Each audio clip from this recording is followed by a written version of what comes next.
Ever tried drifting uphill? It's quite a skill. I'll admit I'm useless at it, but you're going to show Drift Club it can be done. And I've found just the spot for it. And just the car. Borrowed this from J-Min at the festival. Nice young fella, if a little excitable. Practically flung the keys at me when I said I'd be handing it over to you.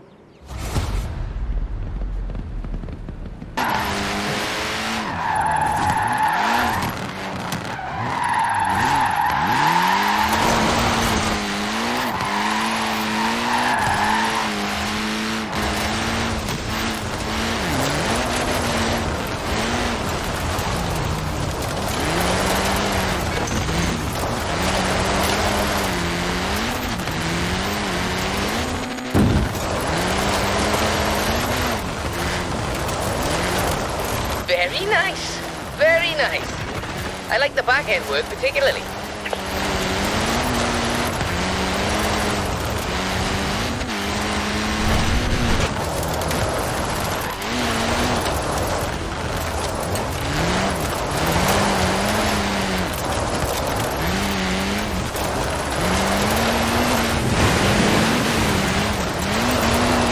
On the uphill, you're fighting traction loss, burning power, and still relying on momentum to carry you through. Though I'm sure you're taking all this into account already.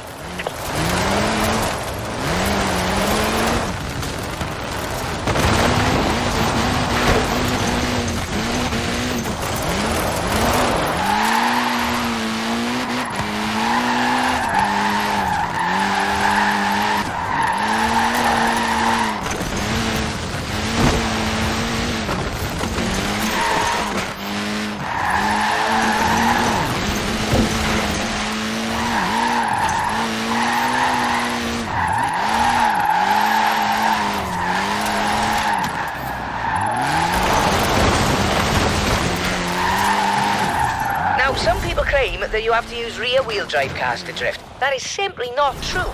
Some of the greatest proponents of functional oversteering, or drifting if you prefer, come from stage rally. And some of them predate Mr. Takahashi.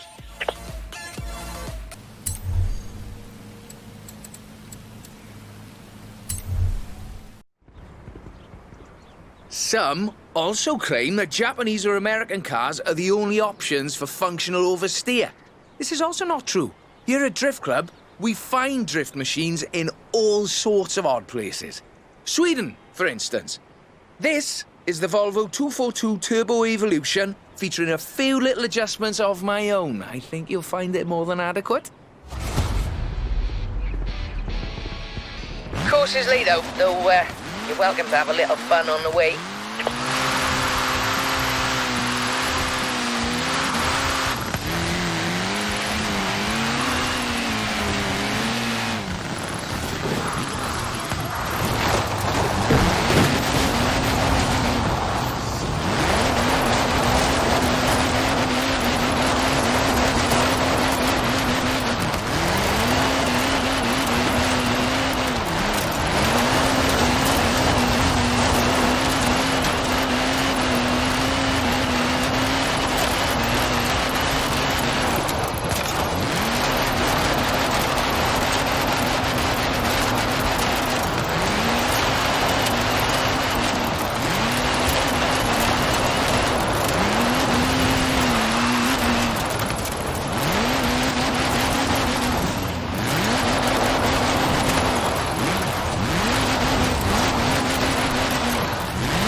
Very technically proficient. Well done.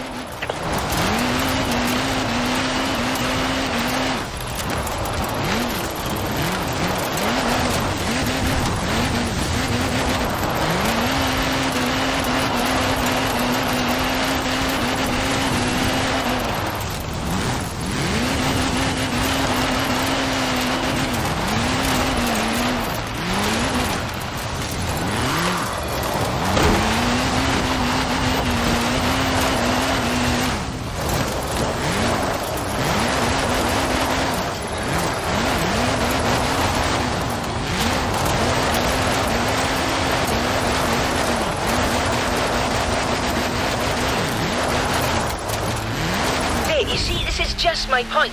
People think drifting is simply losing control of the vehicle, when in fact, you are delicately balancing traction loss with grip. It's a carefully controlled loss of control, is what I'm saying.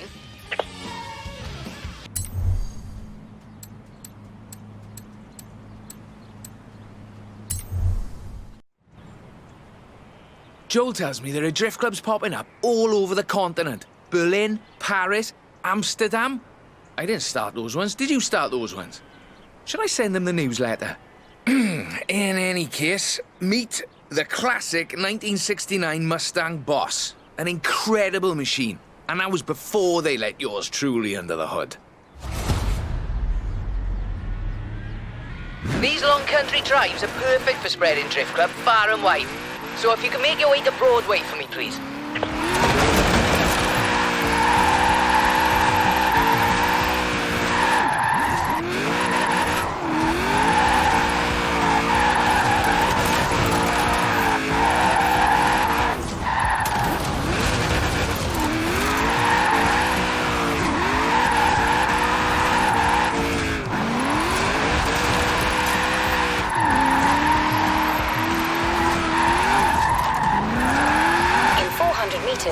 Turn right.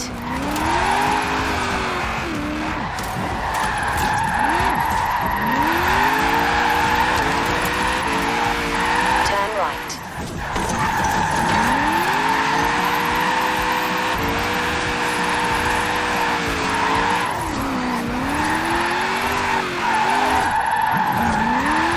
Well now, the spirit of Mr. Takahashi is alive and well in Horizon Drift Club.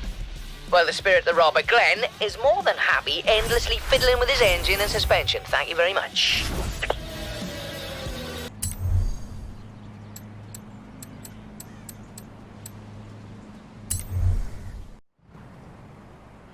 You seem to enjoy your trip through Edinburgh, so we should try that again.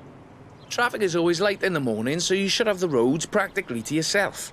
And I'd like to send you in this. 3rd gen RX-7 sequential twin turbochargers on a front engine rear wheel configuration. It's rather good, if you like that sort of thing. You should know the way. Though of course you're welcome to use the sat-nav. Sorry, I'm not sure why I said that.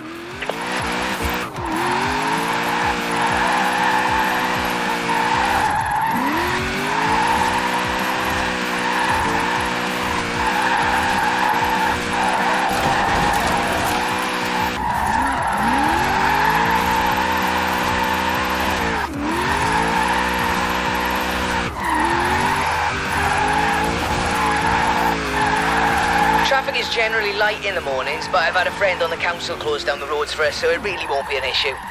Sorry, I'm not sure why I said that either. Outstanding! Now let's really shred those tyres.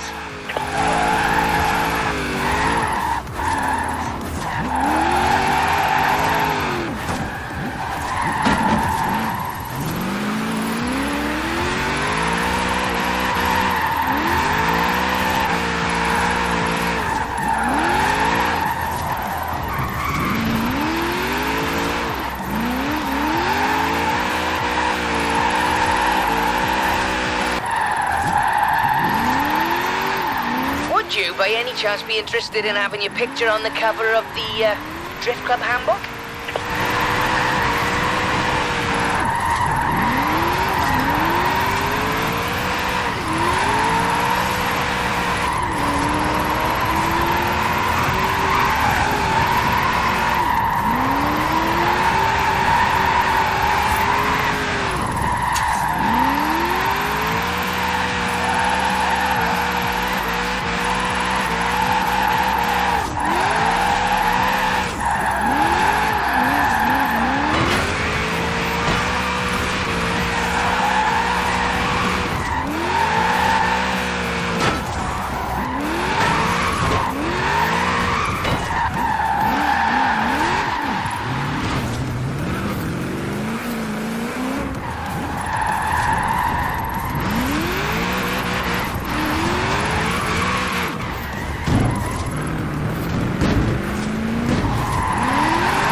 drift, if I might be allowed a little joke at the expense of the film industry.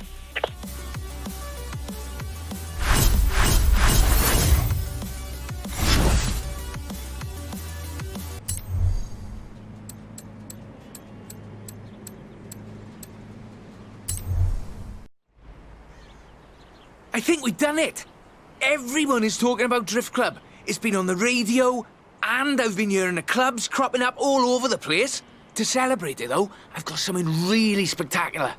We are standing in the presence of the Shelby Cobra 427. In my opinion, as close to heaven as you'll ever drive. This one belongs to Miss Dawson, who is something of a petrol head, if I may be so bold, and a real connoisseur of British automobiles. And you will be driving it up to the Horizon Festival and into the drift circle in the middle of the festival. I must say, I'm quite jealous.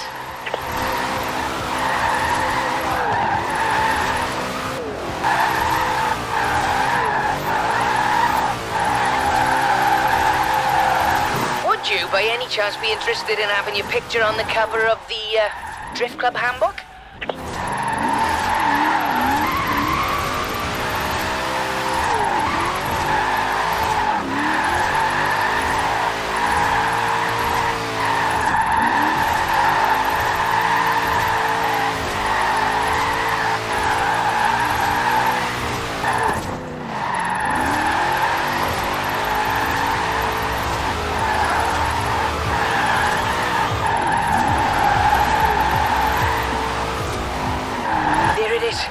The drift circle, and the whole world watching. I can barely breathe.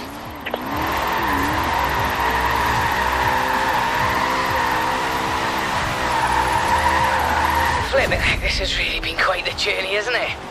And may I add that it has been a personal honour to see you in action. So, after discussion with the other members of the club, we'd like to extend you personal membership for life, mind, of Drift Club.